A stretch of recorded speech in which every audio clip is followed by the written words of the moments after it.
আসসালামু আলাইকুম। কেমন আছেন আপনারা সবাই? আশা করছি আল্লাহর অশেষ রহমতে আপনারা সবাই ভালোই আছেন।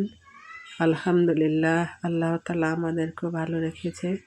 প্রতিবারের মতো আজও নতুন একটা ভিডিও নিয়ে আপনাদের মাঝে হাজির হলাম। আশা করি আমার আজকের ভিডিওটা আপনাদের কাছে ভালো লাগবে। আমার ভিডিওটি যদি ভালো লাগে আশা করি আমার সম্পূর্ণ ভিডিও জুড়ে আপনারা আমার পাশে থাকবেন। আর এই তো আমি এখন আমার বাবার বাড়িতে আছি। বাবার বাড়িতে খাচ্ছি, যাচ্ছি, ঘুরছি। সেরকমভাবে ভিডিও করতে একদমই ভালো লাগে না। ২-৩ দিন একটু একটু ভিডিও ক্লিপ নিয়ে আজকের ভিডিওটা তৈরি করলাম। আর এই তো আমার ২ ছেলে মিলে খেলাধুলা করতেছে। আর আমার বড় ছেলে মাসিক ছুটি পেয়েছে ২ দিনের। মাদ্রাসা থেকে এসে ২ ভাইয়ে ফুটবল খেলতেছে। আর আমার ২ ছেলে খেলাধুলা করতে খুবই পছন্দ করে, তাই ২ ভাই মিলে বাসায় সবসময় ফুটবল খেলে। আর এখন তো বাড়িতে আছে, কোনো কথাই নেই, ওরা খুব আনন্দ করে খেলতেছে। আর বাড়িতে আসলে আমার ছেলেরা খুবই আনন্দ করে, মজা করে। বাচ্চারা বাসার ভিতরে সেরকম আনন্দ করে খেলাধুলা করতে পারে না। বাসার ভিতরে আর কতটুকু জায়গা, খোলামেলা জায়গা হলে সুন্দর করে খেলাধুলা করে। এরপরে এই তো আমার বড় ছেলেকে নিয়ে গেলাম আমার ছোট ছেলের জন্ম নিবন্ধন করার জন্য। আসার পথে আমার ছেলে বলতেছে মোগলাই খাবে। এই তো মোগলাই পরোটার অর্ডার করলাম। আমার বড় ছেলে ভাজা পোড়া জিনিস খুবই পছন্দ করে, কিন্তু আমার কাছে বেশি একটা ভালো লাগে না। আর এই তো বাড়িতে আসতে আসতে মাগরিবের আজান দিয়ে দিয়েছে। আর ছোট দিন কোনো জায়গায় গেলে এত তাড়াতাড়ি দ্রুত সময় চলে যায়। শীতকাল আসার পর থেকে ঠান্ডা লেগে আছে। ভিডিওতে ভয়েস দেওয়ার সময় বেশি একটা ভালো হচ্ছে না, প্লিজ সবাই ক্ষমার সুন্দর দৃষ্টিতে দেখবেন। ভিডিওর শুরুতে আপনাদের কাছে একটা রিকোয়েস্ট করে নিচ্ছি, যারা আমার ভিডিওটি দেখছেন প্লিজ আমার ভিডিওতে একটা লাইক দিয়ে ভিডিওটি কন্টিনিউ করুন, কারণ আপনাদের একটা লাইক আমার ভিডিওটি অসংখ্য মানুষের কাছে পৌঁছে দেবে। আর আমার কথার মধ্যে কোনো ভুল ত্রুটি হলে আমাকে ক্ষমা করে দিবেন। আর আমার ভিডিওর কোনো অংশ যদি ভালো লেগে থাকে প্লিজ আমার চ্যানেলটি সাবস্ক্রাইব করে আমার পাশে থাকবেন।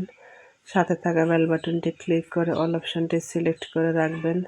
যখন কোনো নতুন ভিডিও আপলোড করব সাথে সাথে নোটিফিকেশন পেয়ে যাবেন। তখন সময় সুযোগ করে আমার ভিডিওটি দেখে নিতে পারবেন।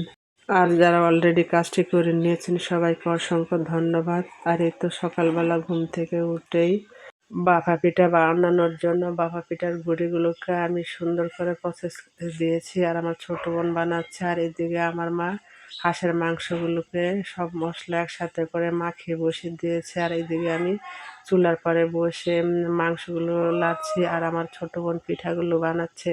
আর পিঠাগুলো মাশাআল্লাহ খুবই সুন্দর হয়েছে। আর এরকম শীতকালের মধ্যে গরম গরম ধোয়া ওঠা ভাপা পিঠা খেতে খুবই ভালো লাগে। শীতকালের মধ্যে এরকম চুলার পরে বসে ভাপা পিঠা খেতে খুবই ভালো লাগে। আর শীতকালে সব খাবার দাবার খেতে খুবই ভালো লাগে। যাই হোক, আমার ভিডিওটি ভালো লাগলে লাইক করবেন, কমেন্ট করবেন, শেয়ার করবেন। আপনাদের ভালো কমেন্টে আগামী নতুন ভিডিও বানানোর উৎসাহ যোগায়। অনেকে আছেন ভিডিওটি দেখেন কিন্তু ভিডিওতে লাইক দিতে ভুলে যান, প্লিজ অনুরোধ রইল ছোট্ট করে আমার ভিডিওতে একটা লাইক দিয়ে দিবেন। লাইক নিয়ে কেন কিপটামি করেন বুঝি না, লাইক দিলে তো কোনো ক্ষতি হবে না। অনেক কষ্ট করে আপনাদের জন্য ভিডিও বানাই। লাইক দেখলে মোটিভেট হয়ে নতুন ভিডিও বানানোর আগ্রহ বাড়ে।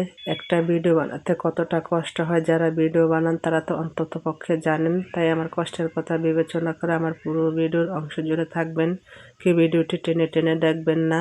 যাই হোক, সামনের দিনগুলো যেন সবার খুব সুন্দর ও মঙ্গলময় হয় সে দোয়া সবসময় থাকবে। সেই দোয়া এবং ভালোবাসা নিয়ে আজকের ভিডিওটা এখানে শেষ করে দিই। সে পর্যন্ত আপনারা ভালো থাকবেন, সুস্থ থাকবেন, নিজেদের খেয়াল রাখবেন। আল্লাহ হাফেজ। আসসালামু আলাইকুম।